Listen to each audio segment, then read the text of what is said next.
সব নবীকে আল্লাহ রাব্বুল আলামিন নাম ধরে ডাক দিয়েছেন, কিন্তু কোরআনের বা থেকে শুরু করে নিয়ে বিসমিল্লাহর বা থেকে শুরু করে নিয়ে সূরা নাসের সিন পর্যন্ত মিনাল জিন্নাতি ওয়ান নাস পর্যন্ত গোটা কোরআন সার্চ দিয়ে দেখবেন একটা জায়গা আল্লাহ পাক আমার নবীকে ইয়া মুহাম্মদ বলে ডাকেন নাই। সম্মান দিয়েছেন কে? আসতে বলবেন না, সম্মান দিয়েছেন কে? এই 16 বছর শুধু আলেমদের উপরে অত্যাচার নির্যাতন হয়নি, ইসলামকে নিয়ে বাজে কথা বলেছে, রাসূলের চরিত্র নিয়ে তারা কালেমা লেপন করেছে নবীর চরিত্রের উপরে। যে বা যারা ব্লগাররা এই সমস্ত গালিগালাজ দিয়েছে 16 বছর, এখন আমাদের তালিকা করার সময় হয়েছে। অবিলম্বে ইসলাম নিকটুক্তিকারী, নবী নিকটুক্তিকারী যে কুলাঙ্গার গুলো আছে ওদের তালিকা করে চূড়ান্ত শাস্তি নিশ্চিত করা হোক। রাজি আছেন কারা কারা? হাত উঁচু করে দেখা।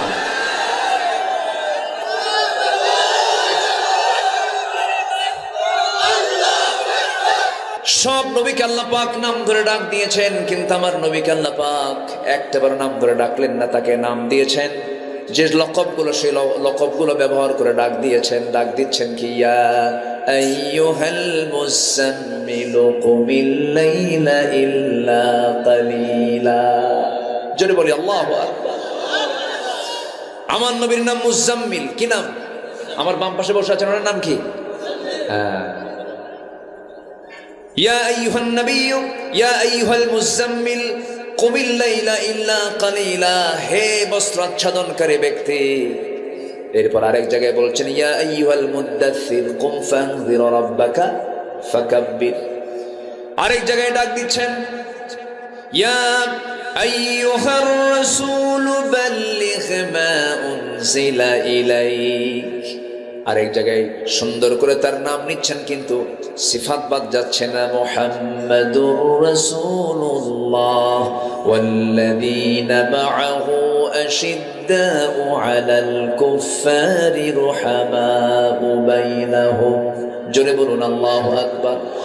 আরেক জায়গায় বলছেন ওয়ামা মুহাম্মাদুন ইল্লা রাসূল قد خلت من قبله الرسل। জোরে বলুন আল্লাহু আকবার। যেখান থেকে তেলাওয়াত করেছে সেই জায়গায় আল্লাহ পাক বলছেন ইয়া আইয়ুহান নাবিয়্যু ইন্না আরসালনাকা শাহিদান ওয়া মুবাশশিরান ওয়া নাযীরান ওয়া দা'iয়ান ইলা আল্লাহি বিইذনিহি ওয়া সিরাজাম মুনীরা। জোরে বলুন আল্লাহু আকবার। হে নবী, আমি আপনাকে শাহিদ করেছি, মুবাশশির করেছি, নযীর খেতাব দিলাম। আপনি একজন দাঈ, আপনি সিরাজান মুনীর। আল্লাহ রাব্বুল আলামিন তাকে কত সুন্দর লকব দিয়েছেন, এত সম্মান, এত মর্যাদা আমার নবীকে দিয়েছেন। তিনি আমার কে? আল্লাহ রাব্বুল আলামিন বলেন উদউ ইলা সাবিলি রাব্বিকা বিল হিকমাতি ওয়াল মাউইযাতিল হাসানাহ ওয়াজাদিলহুম বিল্লাতী হিয়া আহসান ইন্না রাব্বাকা হুয়া আ'লামু বিমান দাল্লা আন সাবিলিহি ওয়া হুয়া আ'লামু বিল মুহতাদিন। জোরে বলুন আল্লাহু আকবার। সূরাতুন নাহল আয়াত নাম্বার 1 to 5, 125 নম্বর আয়াত। আল্লাহ পাক রাসূলকে স্পেশালি এক বচন শব্দ প্রয়োগ করে বলছেন, হে রাসূল, আপনি দাওয়াত দিন আপনার রবের পথে, প্রজ্ঞার সাথে, উত্তম নসিহতের মধ্য দিয়ে সুন্দর করে আপনি কালিমার দাওয়াত দিন। আমার নবীজির দাওয়াতের পদ্ধতি এত সুন্দর ছিল যে ওমরের মতো একজন ক্ষিপ্র মেজাজি মানুষ রাসূলকে মারার জন্য রওনা দিয়েছে। সেই ওমরে ফারুক তরবারিটা নবীর পায়ের নিচে রেখে দিয়ে ঘোষণা দিচ্ছে আশহাদু আল্লা ইলাহা ইল্লাল্লাহু ওয়াহদাহু লা শারীকা লাহু ওয়া আশহাদু আন্না মুহাম্মাদান আবদুহু ওয়া রাসূলুহু। আমার বন্ধুগণ, আমার নবীর জন্ম যে সমাজে, সেই সমাজের মানুষ খুব জঘন্য ছিল, খুব খারাপ মানুষ ছিল, এত জঘন্য ছিল। সেই জঘন্য একটি সমাজ থেকে আমার রাসূল দাওয়াত দিয়ে দিয়ে কেমন ধরনের মানুষ বের করে আনলেন। আমার বন্ধুগণ, আমার নবী যে সমাজে জন্ম নিয়েছেন সেই সমাজের মানুষ এত নোংরা ছিল যে নিজের মাকে পর্যন্ত বিয়ে করত। তো জোরে কর নাউযু বিল্লাহ। নিজের মা, বাবার সৎ মাকে তালাক দিয়েছে, বাবার সৎ মাকে তালাক দিয়েছে, পরের দিন ছেলে গিয়ে সৎ মাকে বিয়ে করে আনতেছে। এত নোংরা ছিল, এত জঘন্য ছিল ওই সমাজের মানুষ। কাবাকে সামনে রেখে, কাবা শরীফ, কাবা ঘর, আল্লাহর ঘর কাবা, তাকে সামনে রেখে উলঙ্গ হয়ে তারা তওয়াফ করত, সবে উলঙ্গ হয়ে যেত। এত নোংরা সেই যুগের মানুষগুলো ছিল। আর সেই নোংরা সমাজ থেকে আমার নবীজি কি দাওয়াত দিলেন, কি পদ্ধতি অবলম্বন করলেন যে বের করে আনলেন আবু বকরকে, ওমরকে, ওসমানকে, আলীর মতো এই সমস্ত লোকগুলোকে সেই জাহেলি সমাজ থেকে বের করে আনলেন। সুবহানাল্লাহ বলা যাবে না? যদি বলে সুবহানাল্লাহ। একটা পরিবেশ আমরা ফিরে পেয়েছি, এই পরিবেশকে কাজে লাগানোর দরকার আমাদের আছে। এক সাহাবী নবীর সামনে কান্দে। রাসূল বলেন, সাহাবী তুমি কান্দো কেন? শুধু অঝরে ঝাড়ায় কাঁদতেছে কয়েকদিন ধরে। রাসূল বলছেন, তুমি কি দিন গ্রহণ করে ভুল করছো নাকি ঠকছো? কান্দো কেন? হুজুর আমি তো কাঁদতেছি ইসলাম গ্রহণের জন্য নয়, আমি কাঁদতেছি এমন একটা বিষয় আমার বারবার উকি মারছে আমার মনের ভিতরে, আমি এটাকে বাদ দিতে পারছি না। আমার সব গুনাহ মাফ হলে পারেও আমার মনে হয় এই গুনাহটা মাফ হবে না। রাসূল বললেন, তুমি কি গুনাহ করছো বলো তো? আমার নবীর সামনে সাহাবীটা সুন্দর করে বসে গেলেন। রাসূল তাকে সাহস জুগিয়ে বলেন, বলো তোমার কি হয়েছে বলো। সাহাবী কান্দে আর বলে, হুজুর আমার কোনোদিন মনে হয়নি আমি জাহেলি সমাজের মানুষ ছিলাম, এটা ডন কেয়ার কিছু মনেই করিনি, কিন্তু দিন গ্রহণ করার পর একটা রাত আমার ঘুম হয় না একটা কারণে। কেন? নিজের হাতে আমার মেয়ে সন্তানকে আমি খুন করেছি। রাসূল বললেন, খুন কেমনে করলা বলো?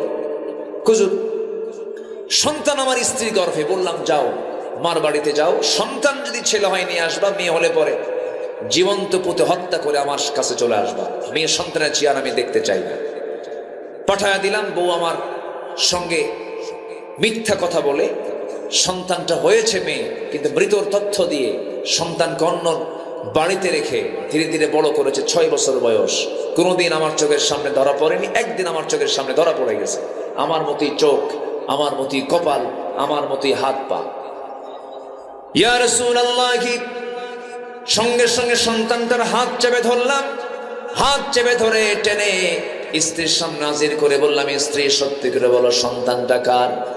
বডি ল্যাঙ্গুয়েজ, টাং ল্যাঙ্গুয়েজ প্রমাণ করে দিল। বউটা কান্দে আর বলে, স্বামী আমার, আমাদের সন্তানের তথ্য কতক্ষণ গোপন করবো? সন্তান তো আমাদের ঔরস থেকে এসেছে। ভিতরে ভিতরে আমি চরম খেপে গেলাম, রেগে গেলাম, কিচ্ছু বললাম না, মুখে প্রকাশ করলাম না, হাসির অভিনয় করলাম। সন্তানটাকে কোলের মধ্যে নিলাম, চুমো দিলাম, স্নেহ দিলাম, আদর করে বললাম, মা রে তোর সঙ্গে আমার আগে দেখা হয় নাই, কেমন দুঃখ রয়ে গেল।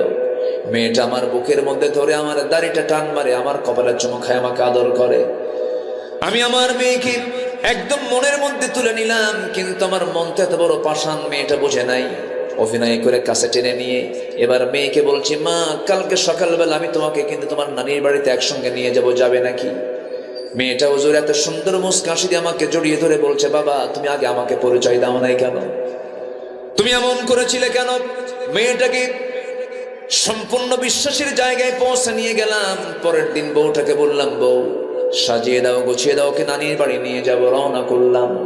নানির বাড়ির দিকে রওনা না দিয়ে আমি জঙ্গলের দিকে রওনা দিলাম। মেয়েটার মুখ ছোট হয়ে গেল। মেয়েটা বলছে, বাবা নানির বাড়ি যাবা, তুমি এই দিকে যাও কেন? কিচ্ছু বললাম না। জঙ্গল পার হয়ে গেলাম।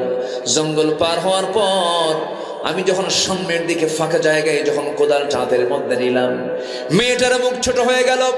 কোদাল দিয়ে গর্ত খনন শুরু করে দিলাম। মেয়েটা বারবার বলছে, বাবা নানির বাড়ি কখন যাবে? তুমি তো আমাকে কিচ্ছু বলো না। কিচ্ছু বললাম না। গর্ত খনন করি হুজুর। আমি যখন কোদাল দিয়ে গর্ত খনন করি, মাটির ছিটকে এসে আমার দাড়ির ভিতরে ঢুকে যায়। সেই দাড়িগুলো সাফ করার জন্য মেয়েটা দৌড়ে এসে আমার কাছাকাছি এসে 5টা আঙ্গুল দিয়ে দাড়ির মধ্যে নখ ঢুকায় আমার ময়লাগুলো সাফ করে দেয়। দাড়ি গামছা দিয়া ঘামগুলো ঝরে, ঘামগুলো আমার গামছা দিয়া আমার মেয়েটা সুন্দর করে আমার ঘামগুলো মুছে মুছে দেয়। আর বলে, বাবা গর্ত খনন কেন করছো? তো কখন তুমি নানির বাড়ি যাবা? কিচ্ছু বললাম না। গর্ত খনন যখন শেষ হয়ে গেল হুজুর, মেয়েটাকে বললাম, মা দেখো তো গর্ত খনন কেমন হয়েছে। আমার মেয়েটা সরল মনে মুস্কি একটা হাসি মেরে গর্তের কাছাকাছি চলে আসলো। হুজুর, আমার মেয়েটা উকি মেরে যখন একটু নিচু হয়ে যখন গর্তের ভিতরের সাইডটা যখন দেখতে নিয়েছে, আমি চট করে পিছন দিকে আসলাম, চক্ষু বন্ধ করে পিছন দিকে এমন জোরে ধাক্কা মারলাম, এক ধাক্কায় মেয়েটা গর্তের মধ্যে পড়ে গেল। উপর হয়ে পড়ে থাকলো কিছুক্ষণ, চিত হয়ে দুইটা হাত এক জায়গায় করে বলছে, আব্বা, বুঝতে পেরেছি মার কথাটাই সত্য হয়ে গেছে। তুমি আজকে আমাকে এখানে মারার জন্য নিয়ে এসেছো বাবা, আজকে তুমি আমাকে মেরেই ফেলবে, কিন্তু শেষবারের মতো আমি তোমার মেয়ে হয়ে একটা আবদার তোমার কাছে করবো বাবা। আমি তোমার কাছে আজকে একটা বারের মতো প্রাণ ভিক্ষা চাই, আমার একটা বার বাঁচায় দাও। আমি তোমার কাছে ওয়াদা করলাম, এই অবহেলিত চেহারা আমি তোমার সামনে আমৃত্যু আর কোনোদিন দেখাবো না। বারবার আমি আমার মেয়ের দিকে তাকালাম, কিন্তু আমার এই পাষাণ হৃদয়ে মায়া দয়া হলো না। বারবার বলতেছে, কিন্তু দিলটা নরম হলো না, শিরকিয়াতের কারণে, জাহালাতের কারণে। হাতের মধ্যে পাথর নিলাম, পাথর নিয়ে চোখ বন্ধ করে সন্তানটার কলিজা বরাবর যখন পাথর দিয়ে যখন ফিকা মারলাম, বুক বরাবর গিয়ে ছিটকে পড়লো। ছিটকে ছিটকে রক্তগুলো বের হওয়া শুরু করলো, ফিঙ্কি দিয়ে রক্ত বের হওয়া শুরু করলো। ভিতরে থেকে একটা আওয়াজ বের হলো, আব্বা। এইটা আমার কানে এসে ধাক্কা লেগেছিল সেই দিন, কিন্তু তেমন কোনো প্রতিক্রিয়া হয় নাই। কিন্তু যেদিন আমি ইসলাম কবুল করেছি, সেই দিন থেকে নিয়ে আজ পর্যন্ত প্রত্যেক রাতে যখন ঘুমাতে যাই, তখন পিছন থেকে আমার সন্তান ওই আব্বা ডাকটা আমার কানে আসে, বারবার ধাক্কা খায়। আমার সহ্য হচ্ছে না হুজুর, আমার মনে হয় সবগুলো গুনাহ মাফ হবে, আমার এই গুনাহটা মাফ হবে না হুজুর। পাথর চাপা দিয়া, মাটি চাপা দিয়া জন্মের মতো আমি শেষ করে দিয়েছি। রাসূল সাহাবীকে বুকের সঙ্গে জড়িয়ে ধরে বলছে, দাহিয়ে কলবি রে, চিন্তা করিস না, আমার আল্লাহ রহমান রহিম, ইসলাম গ্রহণের কারণে এই গুনাহ তোর জীবন থেকে আল্লাহ রাব্বুল আলামিন মাফ করে দিয়েছে। জোরে বলে সুবহানাল্লাহ। সেই গুণে ধরা অসভ্য বর্বর একটা এত নিচু জাতিকে বিশ্বের সেরা জাতিতে রূপান্তরিত করেছেন কোন জাদু মন্ত্র টোনা যন্ত্র দিয়ে নয়, দুনিয়ার কোন তন্ত্র মন্ত্র দিয়ে নয়, একমাত্র আমার নবীজি সমাজটাকে চেঞ্জ করেছেন। কি দিয়া? বলেন কি দিয়া? সেই রাসূল সেই সমাজে দাওয়াত দিয়ে ওই লোকগুলোকে এক সুতার কাঠিতে আবদ্ধ করেছেন। সেই দাওয়াত আমরা দেব। এখন দাওয়াতের সুযোগ এসেছে। যুবকরা, তোমার গ্রামে কোন বাড়ি থেকে মহিলা বোরকা ছাড়া বের হয়, সেই বাড়ির মুরব্বীকে গিয়ে বলবে, আপনার মেয়ে বোরকা ছাড়া বের হলে আমাদের অসুবিধা হয়। কি আমরা যুবক, আমরা ইয়াং, আমাদের যৌবন টকবক করে, আমরা যৌবনে পদার্পণ হয়েছে। আপনার মেয়েকে এই গ্রাম থেকে যদি আপনি বাইরে যেতে বলেন, বোরকা ছাড়া বের হওয়ার কোনো সুযোগ নাই, একদম পুরো আলটিমেটাম দিয়ে দিবা। ঠিক কিনা বলেন? এখন ওপেন দাওয়াত দিতে হবে। আপনার গ্রামের মাতব্বর নামাজ পড়ে না, আপনি বলবেন আপনি মাতব্বর থাকেন, সমস্যা নাই, কিন্তু নামাজ পড়তে হবে।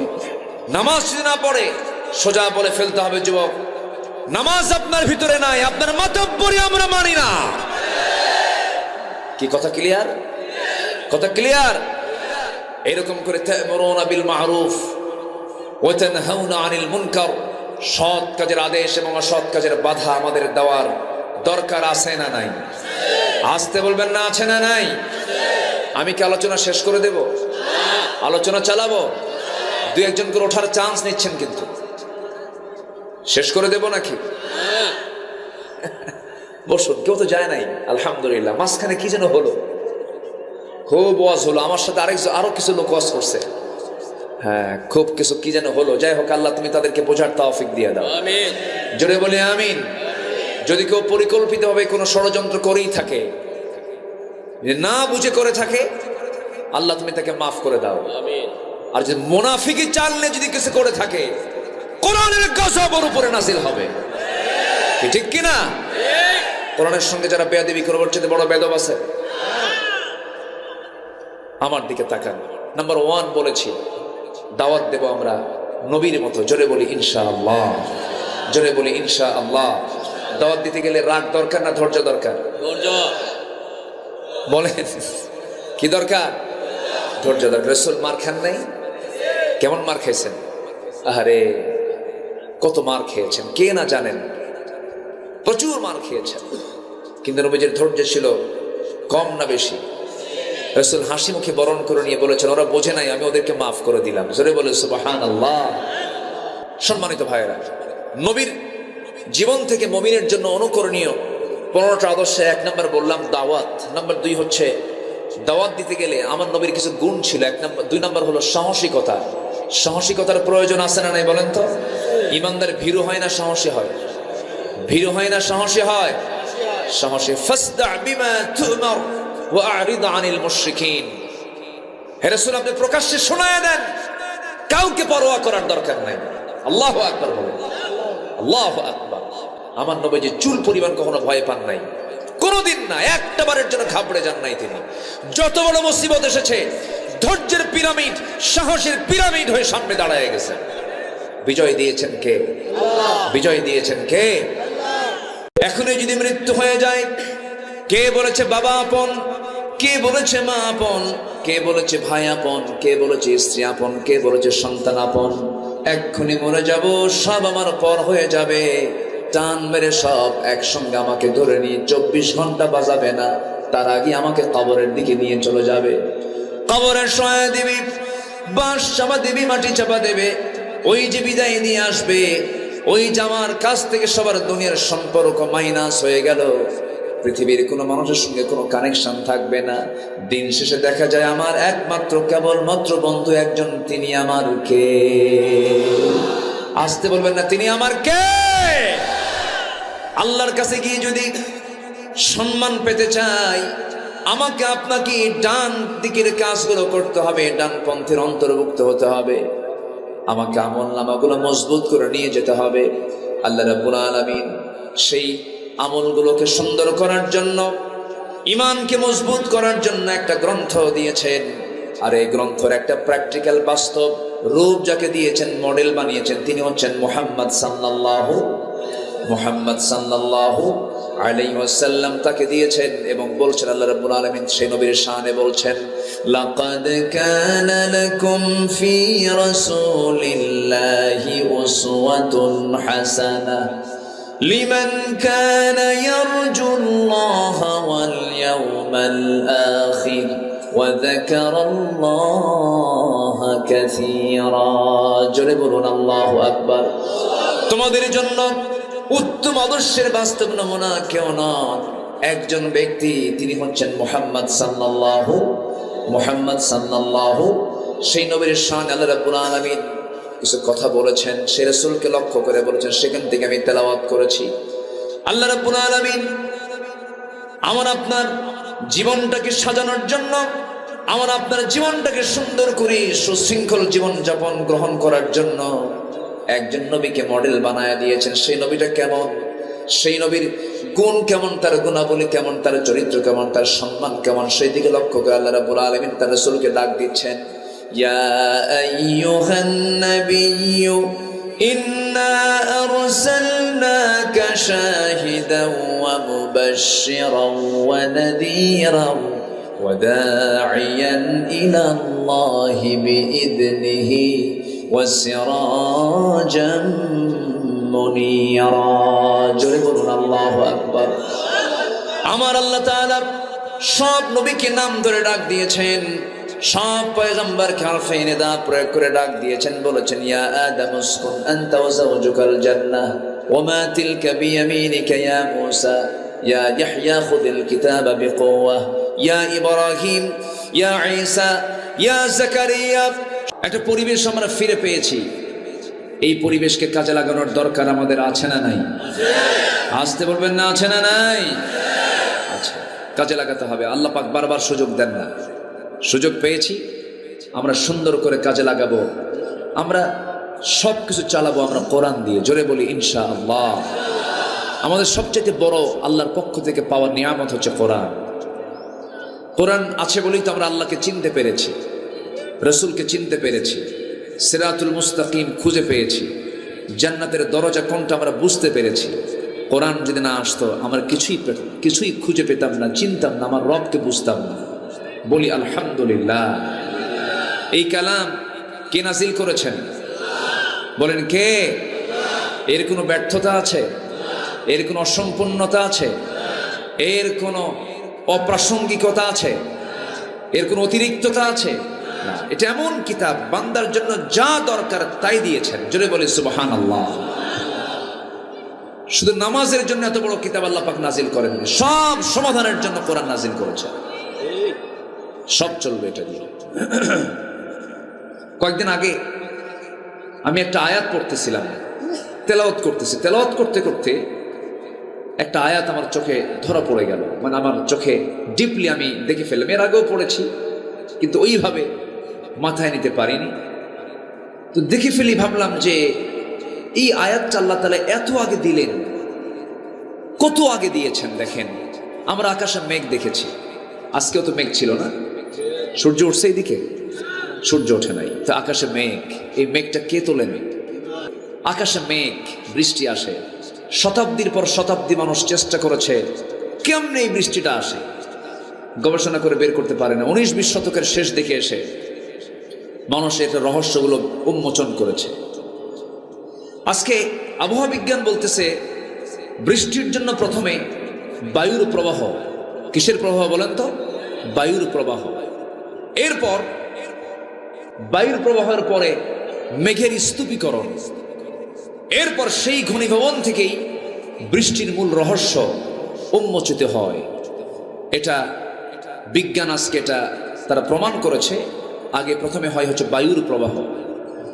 সম্মানিত ভাইরা, বিস্ময়কর ব্যাপার হলো এই জটিল প্রক্রিয়াটা আল্লাহ পাক ১৫০০ বছর আগে সূরা রুমে আল্লাহ পাক নিখুঁতভাবে তাও বর্ণনা করে দিয়েছে। এখন বলুন তো, বিজ্ঞান কি প্রমাণ করলো না কোরআন থেকে ধার নিল? ধার নিয়েছে। আল্লাহ রাব্বুল আলামিন বলেন, আল্লাহুল্লাযী ইউরসিলুর রিয়াহা ফাতুসীরু সাহাবান ফায়াবসুতুহু ফিস সামাই কাইফা ইয়াশা ويجعله كسفا فترى الودق يخرج من خلاله فإذا أصاب به من يشاء من عباده إذا هم يستبشرون জোরে বলুন আল্লাহু আকবার। তিনি তো সেই আল্লাহ যিনি, তিনি তো সেই প্রভু যিনি বায়ু প্রেরণ করেন, বায়ু প্রবাহ করেন, এরপর তা মেঘমালাকে সঞ্চারিত করে। অতঃপর তিনি মেঘমালাকে যেভাবে ইচ্ছা সেইভাবে আকাশে ছড়িয়ে দেন। আমার বন্ধুগণ, এরপর আল্লাহ বলছেন তাকে স্তরে স্তরে তা রেখে দেন। এই যে সুন্দর করে সম্পূর্ণ তথ্যটা দিয়েছেন, এটা দিয়েছেন তিনি আমারকে। এটা হচ্ছে মেটেরোলজি, মেটেরোলজিক্যাল সায়েন্স অ্যান্ড কোরআন, আবহাওয়া বিজ্ঞান। এই আবহাওয়া বিজ্ঞানের এই তথ্য আল্লাহ পাক কত আগে দিলেন। আবার এই আকাশ থেকে যে বৃষ্টি আসে, এই বৃষ্টিটা মেঘ আকারে আল্লাহ পাক আকাশে যে জমা করেন, দুনিয়ার পানিকে আল্লাহ পাক বাষ্পীয় আকারে তোলেন। কি আকারে তোলেন? পানি চক্রের মধ্য দিয়ে এই পানি নোয়াখালী থেকে, লক্ষ্মীপুর থেকে, আবার ওইদিকে পঞ্চগড় থেকে, ঠাকুরগাঁ থেকে, নর্দমা, পচা পানি, সব জায়গা থেকে আল্লাহ পাক বাষ্পীয় আকারে উপরের দিকে উঠায় নেন। সমস্ত পানির উৎস হলো সমুদ্র। সমুদ্রের পানি কি মিঠা না লবণ? বলেন, মিঠা না লবণ? লবণ পানি। আল্লাহ যখন তোলেন পানি, তখন কি মিঠা তোলেন না লবণ তোলেন? উপরে যখন উঠান তখন কি উঠান? কি মিঠা না লবণ? মিঠা তোলেন। আকাশের বৃষ্টি কি লবণ লাগে না মিঠা লাগে? মিঠা, যেটা পান করার মতো। সমুদ্রের পানি কি পান করা যায়?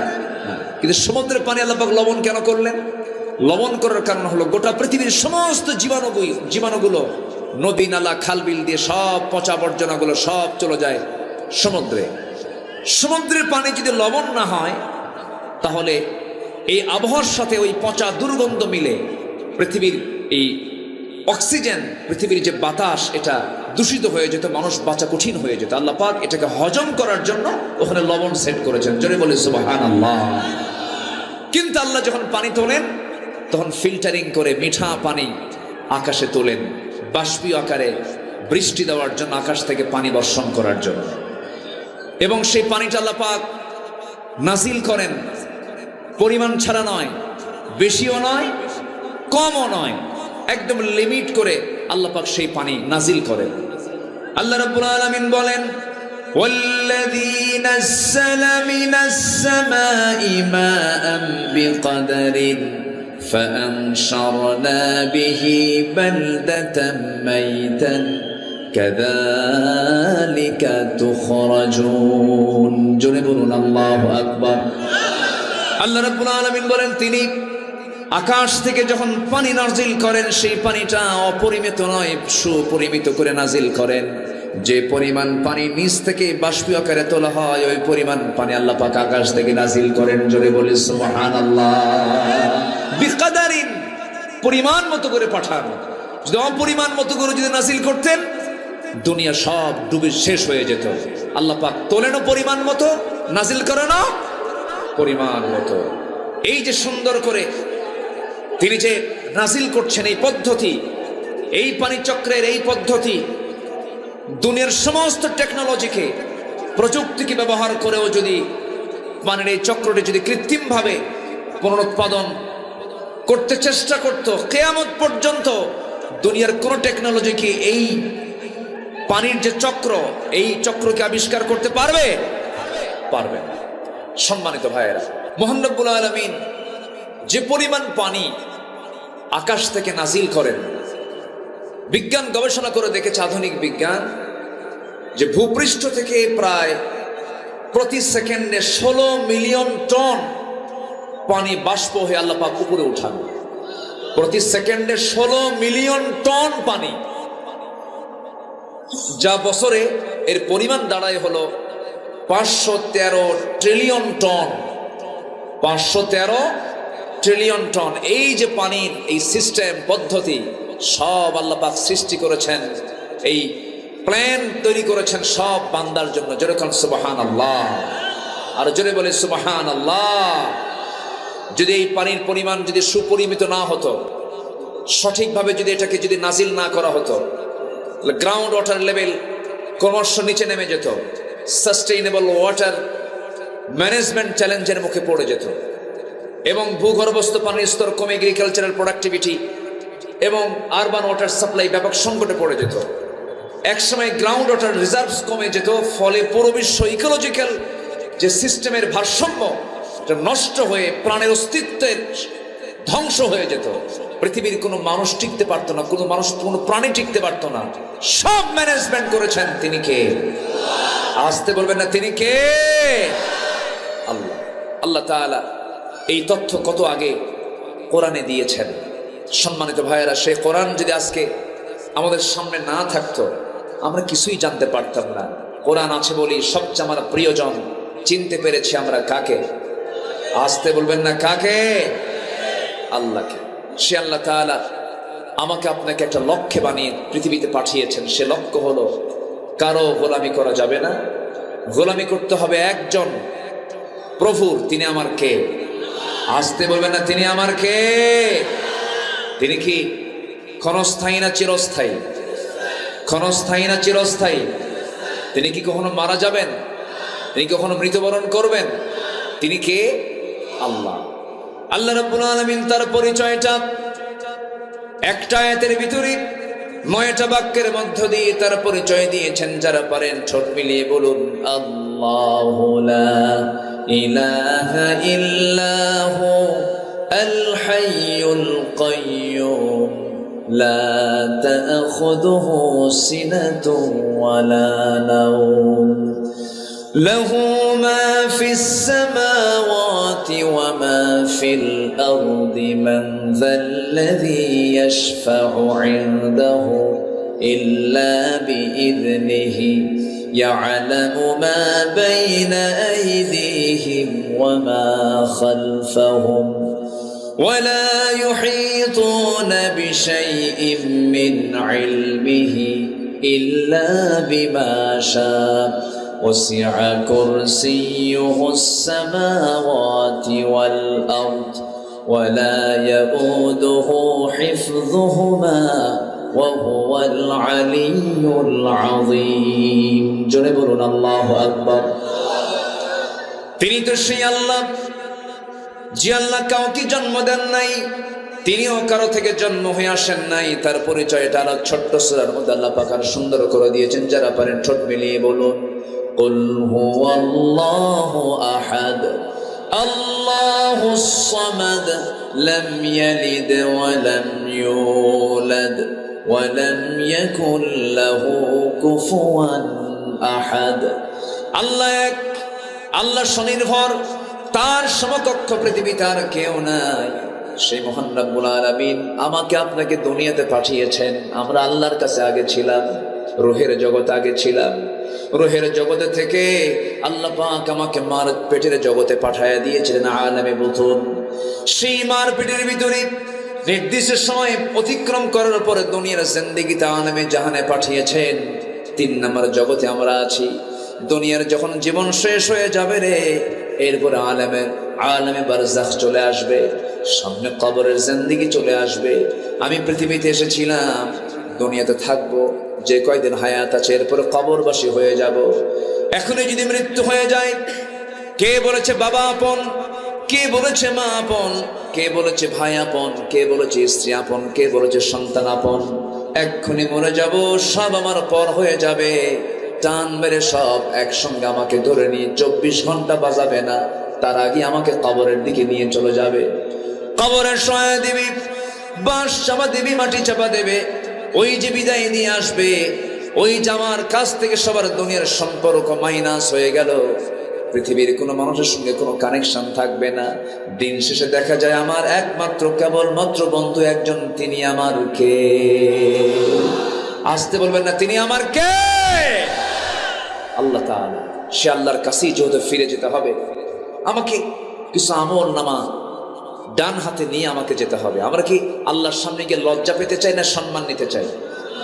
লজ্জা নিতে চাই না সম্মান পেতে চাই? আল্লাহর কাছে গিয়ে যদি সম্মান পেতে চাই, আমাকে আপনাকে ডান দিকের কাজগুলো করতে হবে, ডান পন্থের অন্তর্ভুক্ত হতে হবে। আমাকে আমল নামাগুলো মজবুত করে নিয়ে যেতে হবে।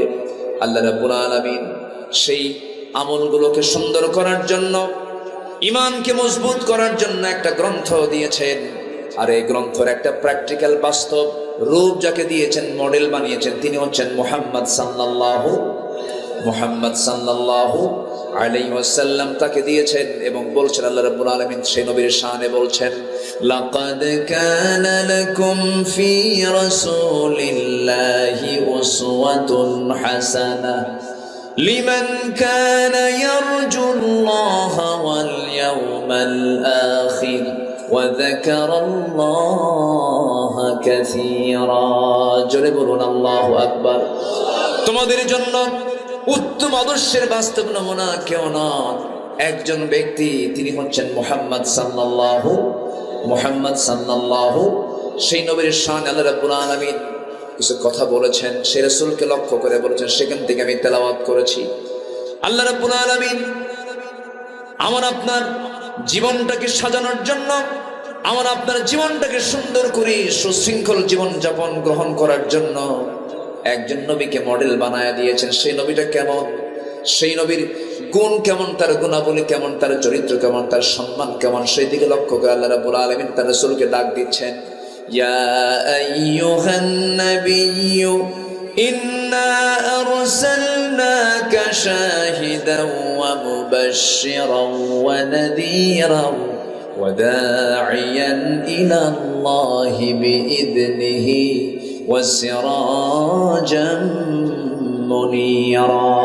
জোরে বলুন আল্লাহু আকবার। আমার আল্লাহ তাআলা সব নবীকে নাম ধরে ডাক দিয়েছেন, সব পয়গম্বরকে হরফে নিদা প্রয়োগ করে ডাক দিয়েছেন। বলেছেন, ইয়া আদম উসকুন আনতা ওয়া যাওজুকাল জান্নাহ ওয়া মা তিলকা বিয়ামিনিকা ইয়া মূসা ইয়া ইয়াহইয়া খুযিল কিতাবা বিকুওয়াহ ইয়া ইব্রাহিম ইয়া ঈসা ইয়া যাকারিয়া। সব নবীকে আল্লাহ রাব্বুল আলামিন নাম ধরে ডাক দিয়েছেন, কিন্তু কোরআনের বা থেকে শুরু করে নিয়ে, বিসমিল্লাহর বা থেকে শুরু করে নিয়ে সূরা নাসরের সিন পর্যন্ত, মিনাল জিন্নাতি ওয়ান নাস পর্যন্ত গোটা কোরআন সার্চ দিয়ে দেখবেন একটা জায়গা আল্লাহ পাক আমার নবীকে ইয়া মুহাম্মদ বলে ডাকেন নাই। সম্মান দিয়েছেন কে? আসতে বলবেন না, সম্মান দিয়েছেন কে? এই 16 বছর শুধু আলেমদের উপরে অত্যাচার নির্যাতন হয়নি, ইসলামকে নিয়ে বাজে কথা বলেছে, রাসূলের চরিত্র নিয়ে তারা কালেমা লেপন করেছে নবীর চরিত্রের উপরে। যে বা যারা ব্লগাররা এই সমস্ত গালিগালাজ দিয়েছে 16 বছর, এখন আমাদের তালিকা করার সময় হয়েছে। অবিলম্বে ইসলাম নিকটুক্তিকারী, নবী নিকটুক্তিকারী যে কুলাঙ্গার গুলো আছে ওদের তালিকা করে চূড়ান্ত শাস্তি নিশ্চিত করা হোক। রাজি আছেন কারা কারা? হাত উঁচু করে দেখা।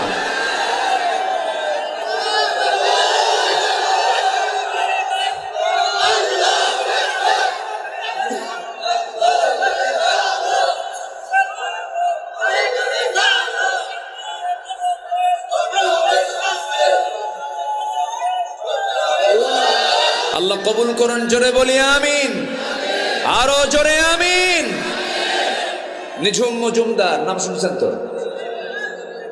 হার্পিক মজুমদার, হ্যাঁ, এই বদমাইশ বহু বাজে কথা বলেছে। আমার দেশে এরকম বদমাইশ আরো আছে, সব ঘাপটি মেরে আছে, সব চুপ মেরে আছে। যুবকরা, তোমরা একটা পরিবর্তন এনেছো, তোমাদের হাতে আগামীর বাংলাদেশ। তোমরা যদি উচ্ছৃঙ্খল হও, তোমরা যদি চরিত্রহীন হও, তোমরা যদি মাদকাসক্ত হয়ে পড়ো, তোমরা যদি অবৈধ নারী আসক্তিতে যদি জড়িয়ে পড়ো, তোমরা যদি উচ্ছৃঙ্খল জীবনযাপন গ্রহণ করো, আবার হারিয়ে যাবে সবকিছু। অতএব তোমাদের এক আদর্শ উজ্জীবিত হতে হবে, তিনি হচ্ছেন মুহাম্মদ সাল্লাল্লাহু। যে নেতার নামাজ নাই, যে নেতার চরিত্র নাই, যে নেতার নেতৃত্বে কোনো আদর্শ নাই, যে নেতৃত্বে ইসলাম নেই, যে নেতৃত্বে কোরআন নাই, যে নেতৃত্বে ইসলাম চায় না, ওই নেতৃত্বের মুখে আমরা জুতা মারি, থুতু মারি। রাজি আছেন কারা কারা? হাত উঁচু করে দেখা।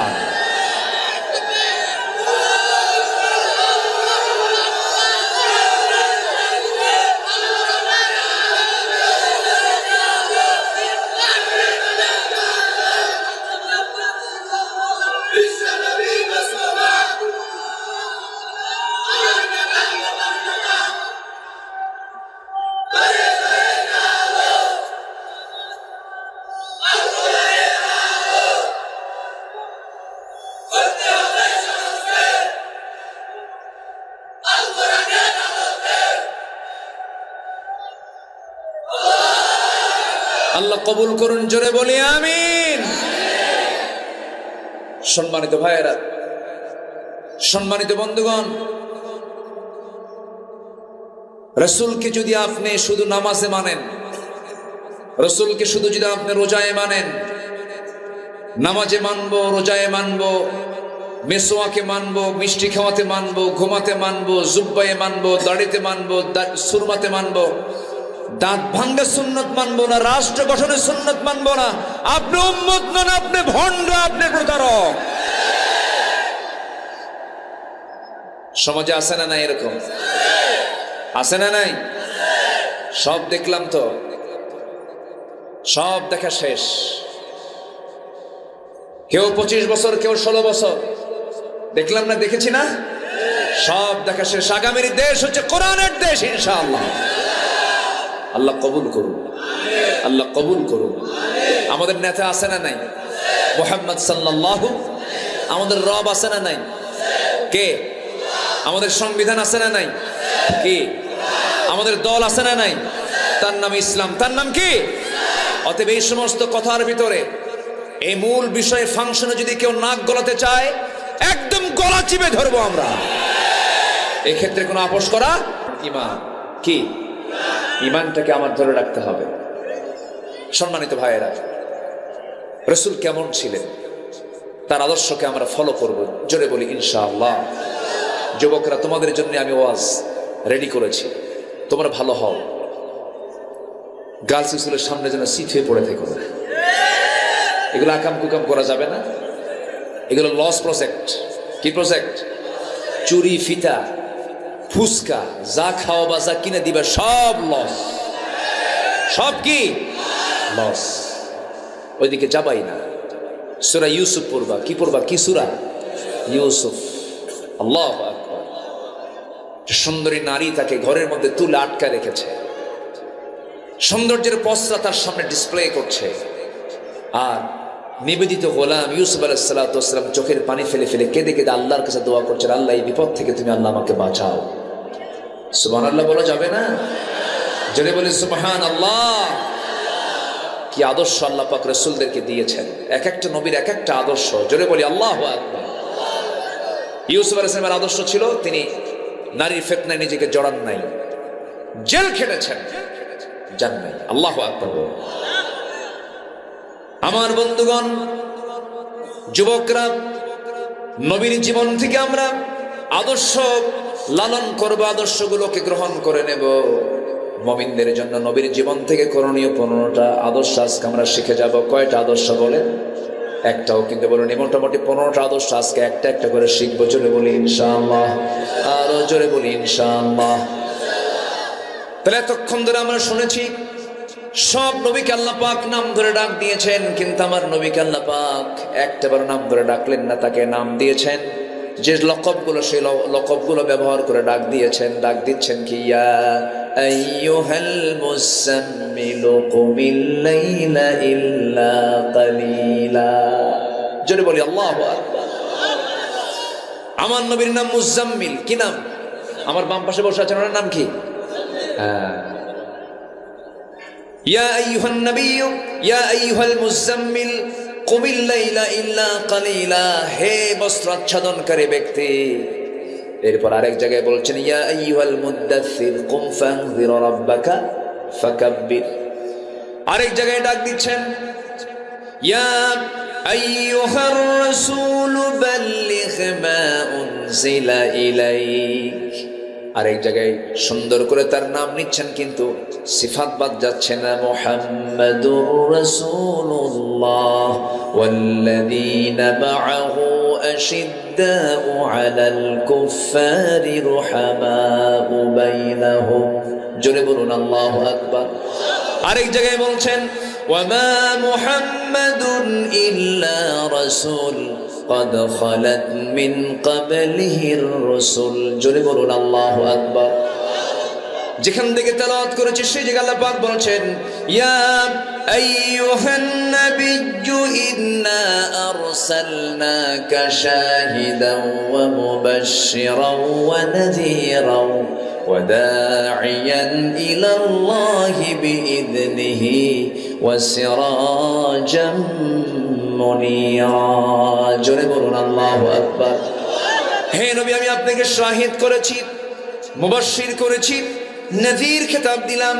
আপনি একজন দাঈ, আপনি সিরাজাম মুনীর। আল্লাহ রাব্বুল আলামিন তাকে কত সুন্দর লকব দিয়েছেন, এত সম্মান, এত মর্যাদা আমার নবীকে দিয়েছেন। তিনি আমার কে? সেই নবীর জীবন থেকে 15টা আদর্শের মধ্যে 1 নম্বর আদর্শ হলো রাসূল ছিলেন একজন শ্রেষ্ঠ দাঈ ছিলেন। আমরা দাওয়াত দেব, জোরে বলি ইনশাআল্লাহ। এই উম্মতে মুহাম্মাদে, আমার দেশের কিছু উম্মতে মুহাম্মাদে কিন্তু বিড়ির দাওয়াতও দেয়। কিসের দাওয়াত দেয়? বিড়ি খায়, বন্ধুর আরেকটা লাগা, তুই লাগা, এটাও দাওয়াত। কিন্তু এটা দাওয়াত না। বিড়ি টান মারে কি?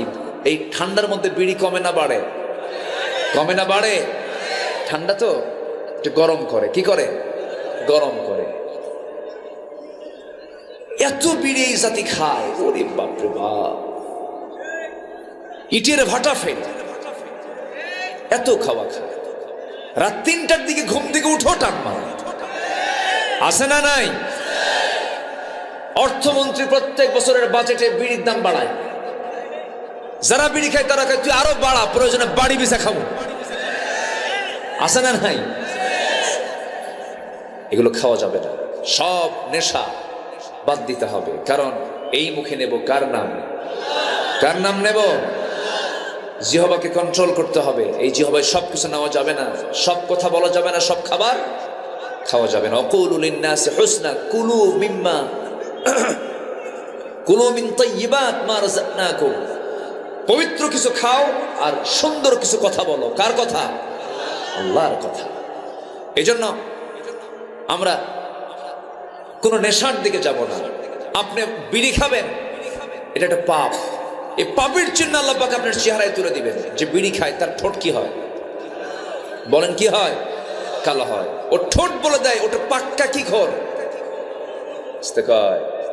আরো জোরে, বিড়ি খো। হ্যাঁ, খাওয়া যাবে না। পান খান, সমস্যা নেই, পানের মধ্যে কোনো সমস্যা নেই। পান রস স্টমাকের জন্য ভালো, হজমে কাজ করে। কিন্তু পানের সাথে আবার হাকিমপুরি রহমতুল্লাহ আলাইহি কেন? এখানে কথা আছে না নাই? আছে না নাই? এগুলো খাওয়া যাবে না। আমার নবীজির দাঁতটা ছিল কত পরিচ্ছন্ন। আমার রাসূল যখন হাসি দিতেন তখন মুক্তোর দানার মতো দাঁতগুলো ঝিলিক মারত। জোরে বলি সুবহানাল্লাহ। চাঁদের চেয়ে সুন্দর তুমি নবী আমার সাল্লে আলা। চাঁদের চেয়ে সুন্দর তুমি নবী আমার সাল্লে ওয়ালা। আল্লাহু আকবার। তার আমরা উম্মত, আমরা আমাদের চেহারা কি নষ্ট করব? বিড়ি খায় কালো বানাবো? আল্লাহ কবুল করুন। জোরে বলি আমিন। দাওয়াত দিতে গেলে মুখ দিয়ে কথা বলতে হয় না? যদি মুখ দিয়ে যদি বিড়ির গন্ধ বের হয়, কেমনে দাওয়াত দিবে?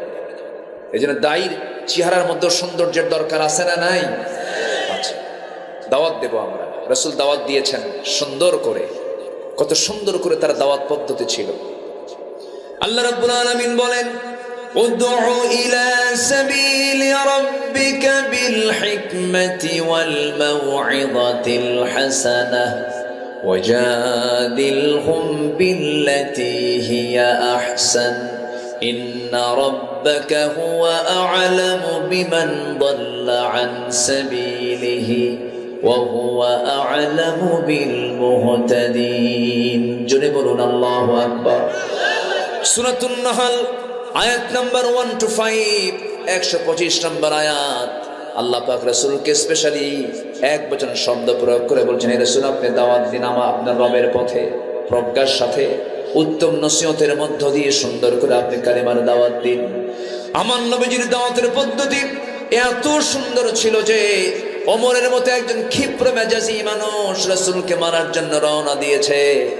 সেই ওমরে ফারুক তরবারিটা নবীর পায়ের নিচে রেখে দিয়ে ঘোষণা দিচ্ছে, আশহাদু আল্লা ইলাহা ইল্লাল্লাহু ওয়াহদাহু লা শারীকা লাহু ওয়া আশহাদু আন্না মুহাম্মাদান আবদুহু ওয়া রাসূলুহু।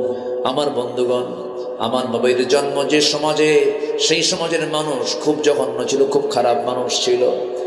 এত জঘন্য ছিল, সেই জঘন্য একটি সমাজ থেকে আমার রাসূল দাওয়াত দিয়ে দিয়ে কেমন ধরনের মানুষ বের করে আনলেন। আমার বন্ধুগণ, আমার নবী যে সমাজে জন্ম নিয়েছেন সেই সমাজের মানুষ এত নোংরা ছিল যে নিজের মাকে পর্যন্ত বিয়ে করত। নাউযুবিল্লাহ। নিজের মা, বাবার সৎ মাকে তালাক দিয়েছে, বাবার সৎ মাকে তালাক দিয়েছে, পরের দিন ছেলে গিয়ে সৎ মাকে বিয়ে করে আনতেছে। এত নোংরা ছিল, এত জঘন্য ছিল ওই সমাজের মানুষ। কাবাকে সামনে রেখে, কাবা শরীফ, কাবা ঘর, আল্লাহর ঘর কাবা, তাকে সামনে রেখে উলঙ্গ হয়ে তারা তওয়াফ করত, সবে উলঙ্গ হয়ে যেত। এত নোংরা সেই যুগের মানুষগুলো ছিল। আর সেই নোংরা সমাজ থেকে আমার নবীজি কি দাওয়াত দিলেন, কি পদ্ধতি অবলম্বন করলেন যে বের করে আনলেন আবু বকরকে, ওমরকে, ওসমানকে, আলীর মতো এই সমস্ত লোকগুলোকে সেই জাহেলি সমাজ থেকে বের করে আনলেন। সুবহানাল্লাহ বলা যাবে না? যদি বলে সুবহানাল্লাহ।